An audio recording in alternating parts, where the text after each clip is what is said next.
Amigos, hoje eu gostaria de apresentar uma derivação que não costuma ser feita tradicionalmente, pelo menos eu no meu próprio curso de física eu não tive, né, essa derivação. E eu queria resolver então hoje com vocês, queria demonstrar a ideia da trajetória, o problema da trajetória do elétron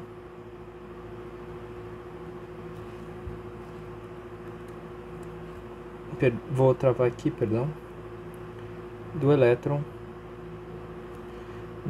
no núcleo sob a perspectiva clássica. Então, quando o desenvolvimento da investigação, né, da matéria, do que é constituída a matéria, foi evoluindo ao longo dos anos, soube-se então que a matéria é constituída de partículas carregadas positivamente e negativamente, os prótons e os elétrons. Então, Rutherford, né, com seu modelo, propôs, por exemplo, que o átomo de fato fosse constituído por o próton sendo o núcleo, né, e o seu grande experimento comprova isso. O próton, então, as partículas positivas sendo elas mais pesadas e as negativas orbitando como um sistema, né, da mesma forma análogo ao sistema solar, orbita esse próton, orbita essa carga positiva.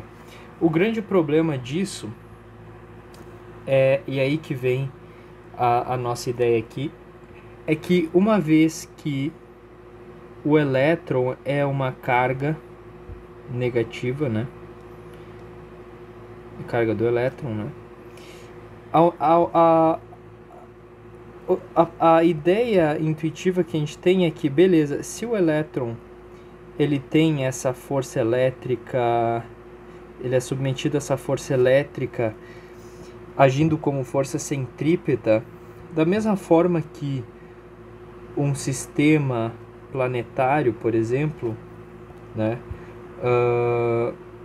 faz com que, da mesma forma que um planeta orbita ao redor do Sol e a força gravitacional exercida, então da mesma forma que um planeta, por exemplo, ele orbita em torno de uma estrela mediada pela força central, sendo a força gravitacional, a gente tende a pensar que a força elétrica age de forma análoga. Mas qual é o problema disso? O problema é que massa e carga se distinguem em um aspecto, porque quando a carga ela é submetida a uma aceleração, existe então a emissão de radiação eletromagnética. Isso foi demonstrado, né, por Larmor, Joseph Larmor. Então, esse físico, Joseph Larmor, e essa fórmula que ele deduziu, não relativística, né, que a gente vai utilizar aqui, não é nada trivial, ela passa por... Ela é difícil de ser deduzida, mas não é o foco. A gente vai assumir já a fórmula de Larmor, e para uma investigação mais adequada, mais aprofundada sobre a fórmula de Larmor, eu sugiro utilizar outros materiais, o próprio livro do Griffiths, por exemplo. Então, o que o Larmor deduziu foi que a potência irradiada de uma carga submetida a uma aceleração A, ela é dada por essa fórmula aqui. Y0 C ao cubo. Então, o que a gente espera? A gente espera, na verdade, que o elétron perca energia gradualmente e, portanto, ele vai perdendo essa energia e colapse no núcleo. Bom, essa é uma maneira intuitiva de pensar, mas nós queremos aqui deduzir as equações de movimento R de t e θ de t, ou seja, em coordenadas polares, como que tanto o ângulo quanto o raio do elétron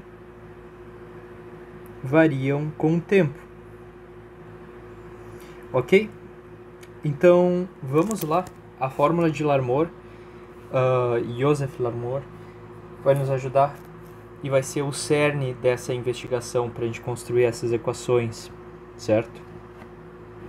Uma coisa então que a gente pode começar a fazer é calcular uma expressão pela velocidade. E isso não é tão difícil, mas antes vamos fazer o seguinte: vamos chegar, na verdade, vamos calcular inicialmente a aceleração do elétron. Que tipo de aceleração esse elétron está submetido? É uma aceleração centrípeta. E, embora a aceleração centrípeta não produza trabalho, ela ainda assim é uma aceleração e faz com que, em tese, né, uma partícula que esteja carregada sobre a aceleração centrípeta tenderia a irradiar, né, onda eletromagnética e, portanto, perder energia. Então, aqui a gente parte de uma ideia clássica de que o elétron está submetido a uma força elétrica. E claro, tem uma velocidade e, portanto, realiza essa órbita aqui, a princípio. Então, nesse caso, a força elétrica, ela age, né, como a aceleração. Ela é a responsável pela aceleração centrípeta, ou está relacionada com a componente centrípeta. A força elétrica, como a gente sabe, é então escrita, né, sobre essa fórmula e é igual a massa vezes a aceleração centrípeta. Então, a aceleração centrípeta a gente pode isolar, é nada mais do que E ao quadrado 4πε0 me sobre r ao quadrado. Portanto, agora eu vou voltar na equação de Larmor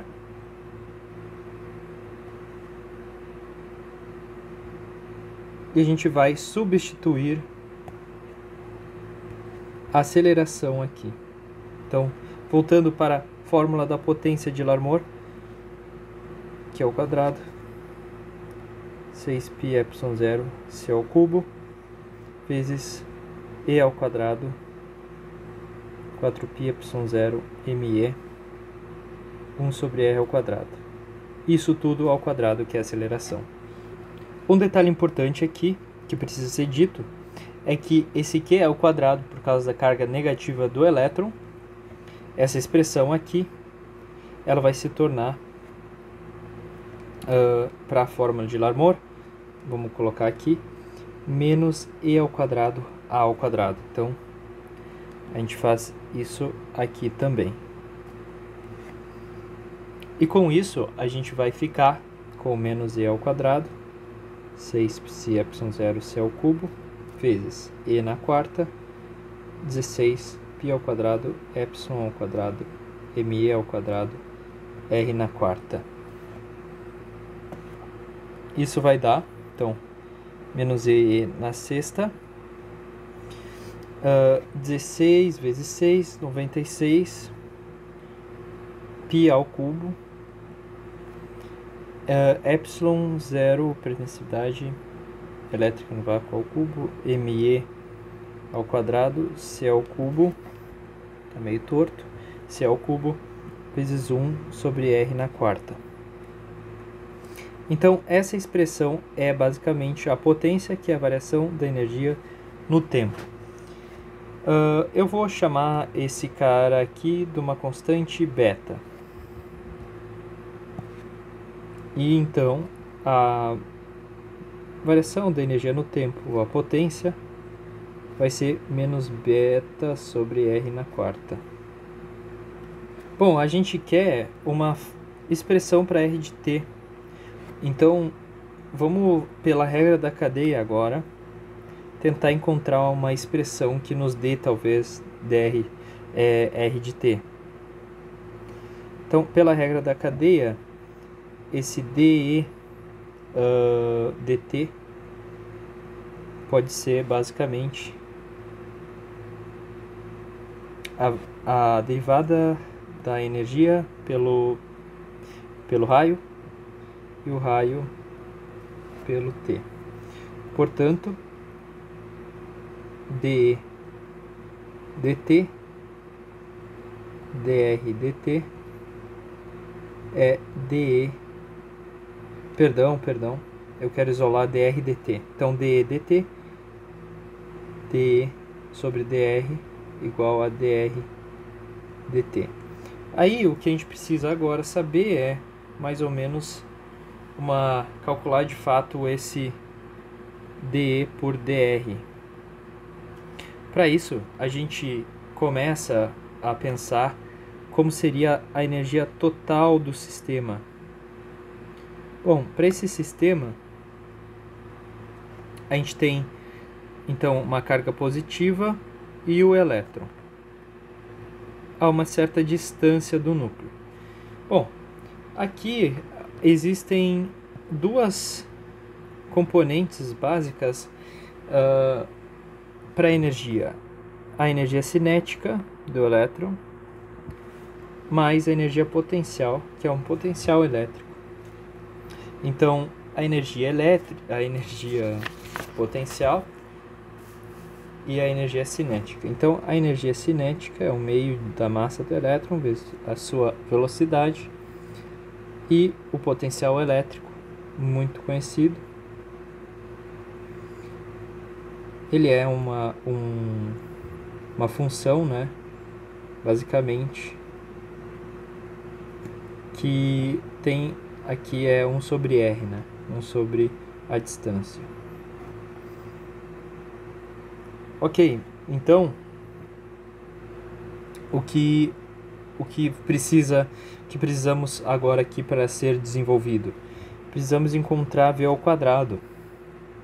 Então, a velocidade ao quadrado do elétron, ela pode ser ainda obtida através dessa relação aqui, mas como? Bom, vamos pegar essa relação. Copiei essa relação para cá. Bom, aos meus amigos que não lembram a fórmula da aceleração centrípeta, a aceleração centrípeta é nada mais do que V ao quadrado sobre R. Então, isso aqui é ME vezes V ao quadrado sobre R. E, portanto, podemos, basicamente, isolar o V ao quadrado. Então, isolando o V ao quadrado, a gente obtém essa expressão. E ao quadrado sobre 4π epsilon 0, m vezes E. Esse R corta com esse aqui, e o ME, a massa do elétron, sai dividindo. Continuando nossa expressão para energia, isso é 1/2 de ME vezes V ao quadrado, que é esse cara aqui. Só que esse ME vai cancelar com esse aqui. Então, o que sobra é 1/2 de E ao quadrado, 4π epsilon 0 vezes R, menos E ao quadrado sobre 4π epsilon 0 vezes R. Ou seja, aqui é 8π epsilon 0, e aqui é 4π epsilon 0, que vai dar menos E ao quadrado, 8π epsilon 0 vezes R. Lembra do que eu estava procurando? dE sobre dr. Agora a gente consegue derivar a energia do sistema em relação ao raio. E isso vai fazer com que a gente fique R na menos 1, menos, fica mais. E r na menos 1, r na menos 2, então 1 sobre r ao quadrado. Derivação de polinomial. Derivada polinomial. Muito tranquilo. Então, o que a gente vai ter? dr dt basicamente vai ser dE sobre dt, que é menos beta sobre r na quarta, dividido por essa grande expressão aqui, e ao quadrado, 8π epsilon 0 vezes 1 sobre r ao quadrado. Bom, talvez fique um pouco confuso, mas veja bem, aqui eu tenho beta sobre r na quarta, e aí esse cara está dividindo, ele inverte aqui, então fica 8π epsilon 0 r ao quadrado sobre e ao quadrado. Então, vai ficar basicamente dr dt igual a menos beta 8π epsilon 0, só as constantes, estou separando, e ao quadrado, vezes 1 sobre r ao quadrado, tá? Então, essa aqui é a expressão, tá?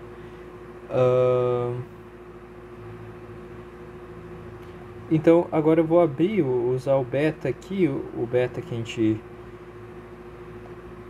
tinha definido aqui, ó. Deixa eu ver esse beta aqui.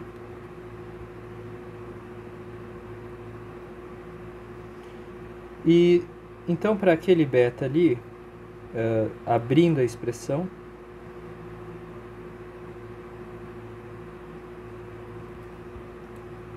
o dr dt vai ser o quê? Vou deixar para vocês conferirem isso.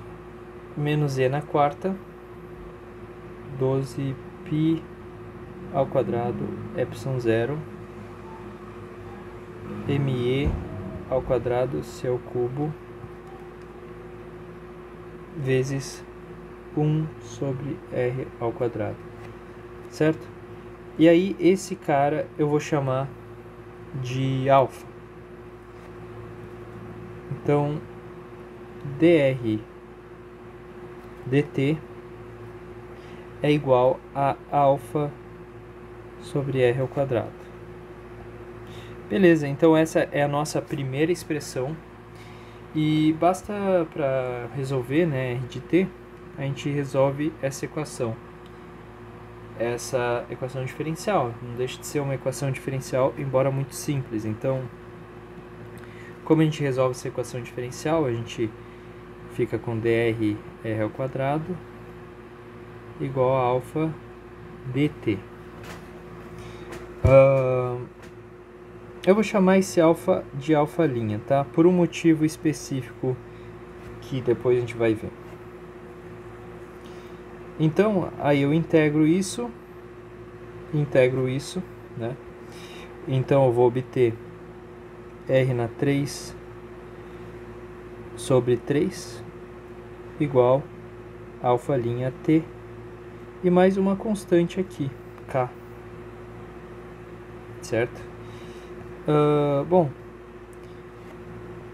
então para t igual a zero, o r vai ter que ser um rzão, que eu vou chamar de A0, ou seja, o raio atômico, pode ser um raio atômico, enfim.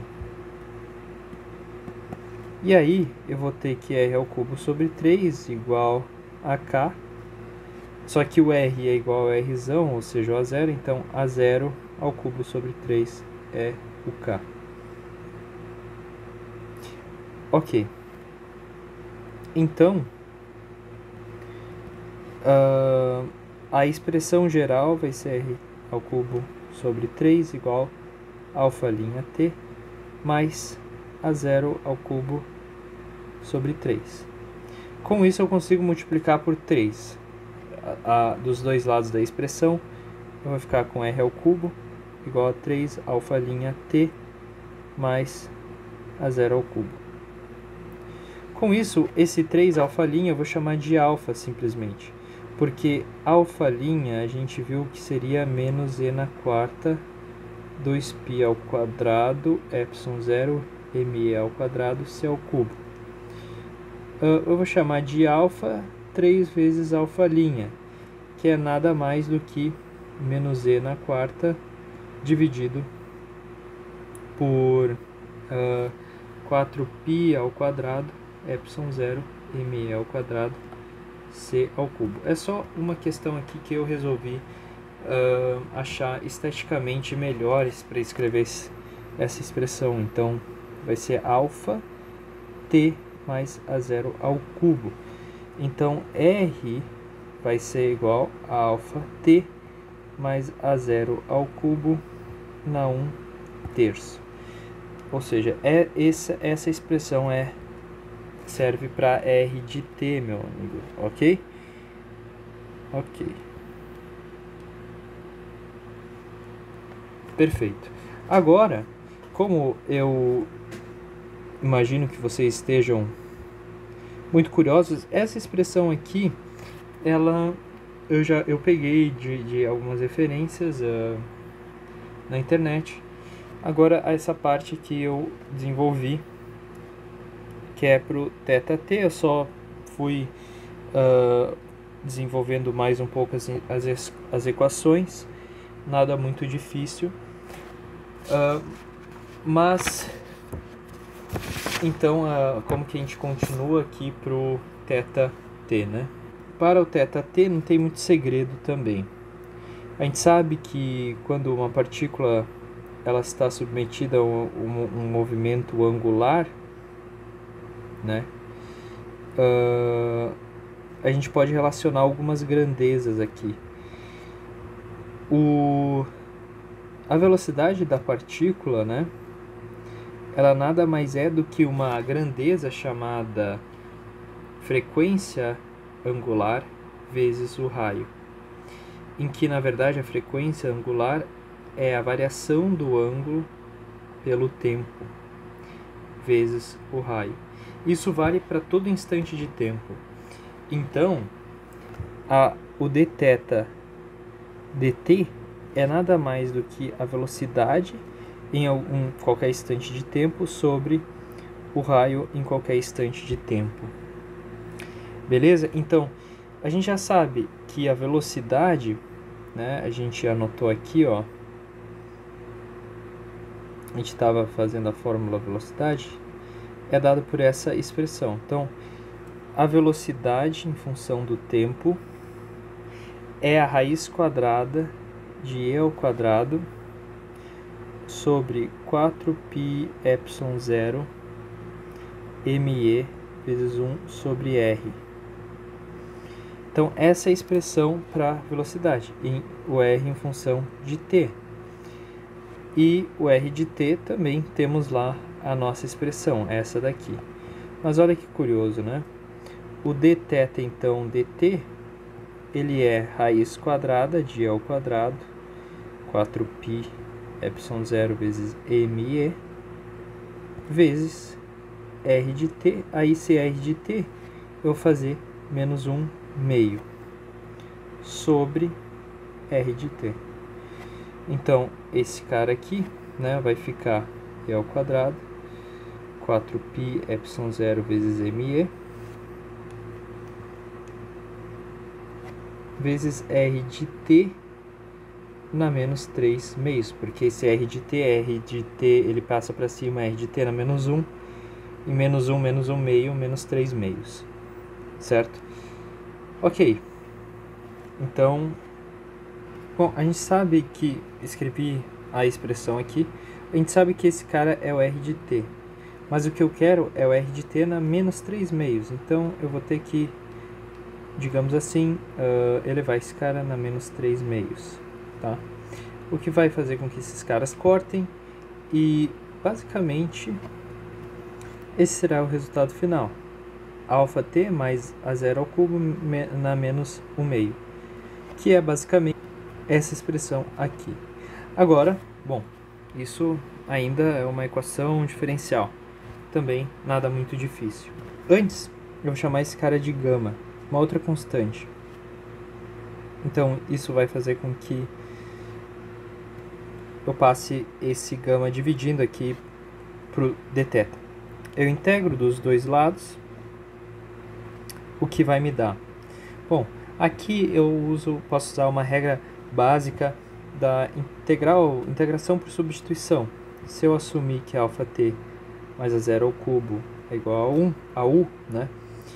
Então du dt é alfa, logo dt é 1 sobre alfa du. E essa integral nada mais é do que seria, né, do que 1 sobre raiz de u du, e aí 1 sobre alfa aqui, igual a 1 sobre gama dθ. Então seria 1 sobre alfa, u na menos 1 meio du, igual a 1 sobre gama dθ. Isso então seria 1 sobre alfa, u na 1 meio, certo? Sobre 1 meio, ou seja, vezes 2, igual a 1 sobre gama θ, mais uma constante, vou chamar essa constante C. Então, u na 1 meio seria nada mais do que raiz de alfa t mais a zero ao cubo, igual a alfa sobre 2 gama. Se eu estou certo, alfa sobre 2 gama de θ mais uma constante. Claro, eu devo isolar o θ, na verdade, né? Eu fiz besteirinha. Aqui é 1 sobre alfa, né? Perdão, me enganei um pouco aqui. Então, fica 1 sobre alfa, 1 sobre 2 alfa, e aquele gama do θ vem para cá, né? E aí eu fico com θ mais uma constante. Essas constantes aqui não importa se eu estou usando a mesma nomenclatura, né? Acontece que θ de t basicamente então vai ser esse gama sobre 2 alfa, alfa t mais a zero ao cubo mais c. Aí, olha só, a gente pode ter que no t igual a zero tem algum ângulo θ de zero igual a θ zero. Mas isso não vai importar muito, porque isso seria uma condição muito específica do problema. Então posso simplesmente assumir que c é igual a zero, para eu não me preocupar muito com essa constante, porque isso não vai mudar muito a dinâmica do problema. Por fim, a gente vai ter essas duas equações.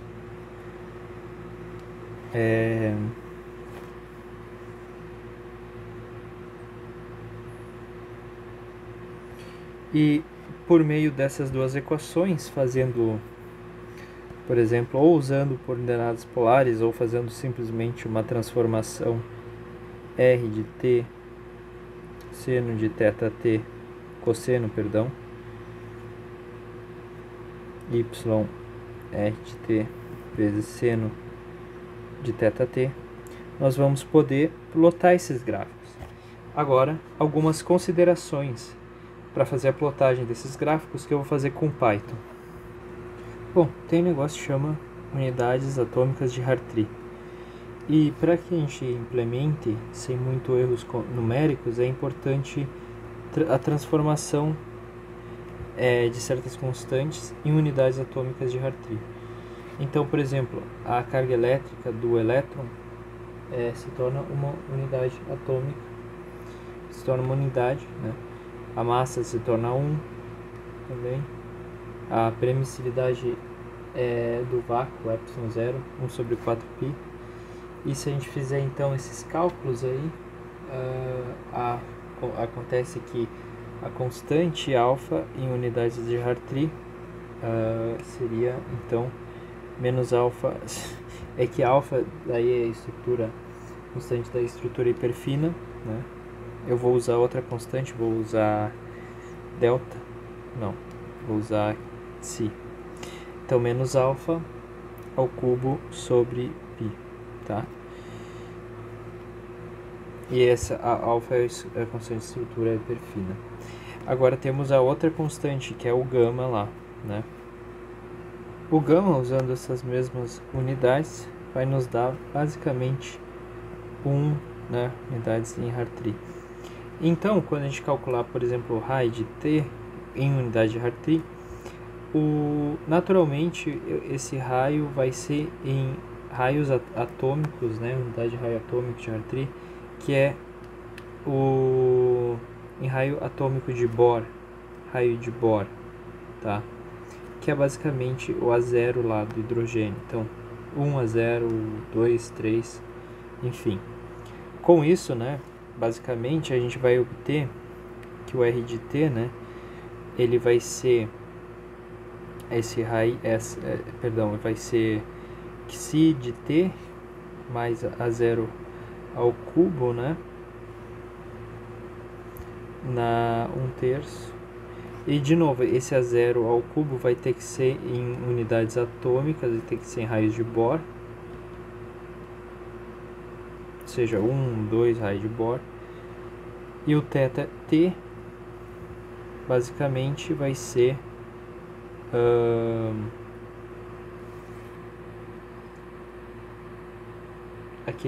o gama, que é 1 sobre 2, que se agora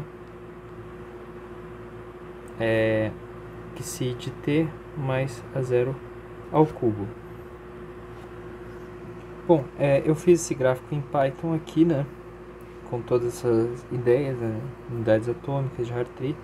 E olha que interessante, então essa foi a trajetória do elétron, muito próximo do que a gente esperava. Aqui, claro, eu utilizei o raio inicial, esse A0, na verdade, eu substituí ele por, se eu não me engano, 5 a 0. Então 5 vezes o raio do hidrogênio. Para que a gente veja bem o comportamento dessa espiral aqui do elétron. Vou deixar disponível o código no GitHub para que vocês também possam fazer essa implementação e quem sabe até mesmo aprender a simular, fazer uma simulação aqui, né, uma animação do elétron então colapsando no núcleo. Então, quais são as conclusões disso? A conclusão é que, dentro da ótica da mecânica clássica, o elétron colapsaria no núcleo.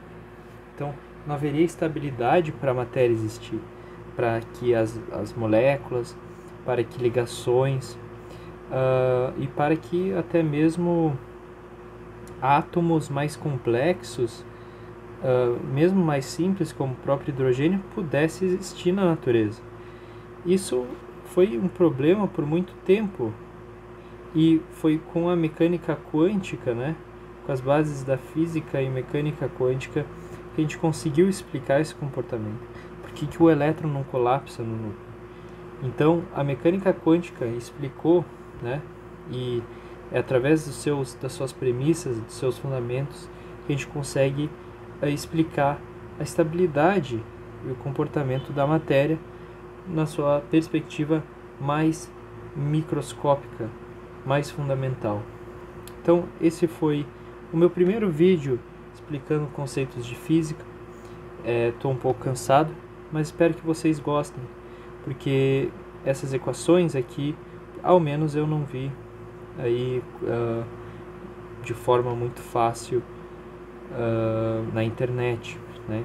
E de fato essas duas equações de movimento aqui, R de t e θ de t, elas dão aí, pelo menos, né, no meu desenvolvimento, a princípio não vi nenhum erro muito grotesco. Eu acho que isso aqui eu não tenho nenhuma referência, então se existir algum erro, vocês podem colocar aí nos comentários alguma consideração, mas pelo comportamento aqui gerado, né, parece estar certo e pelo menos ter alguma lógica envolvida aí no que foi realizado, no desenvolvimento adotado. Então espero que vocês gostem e até mais.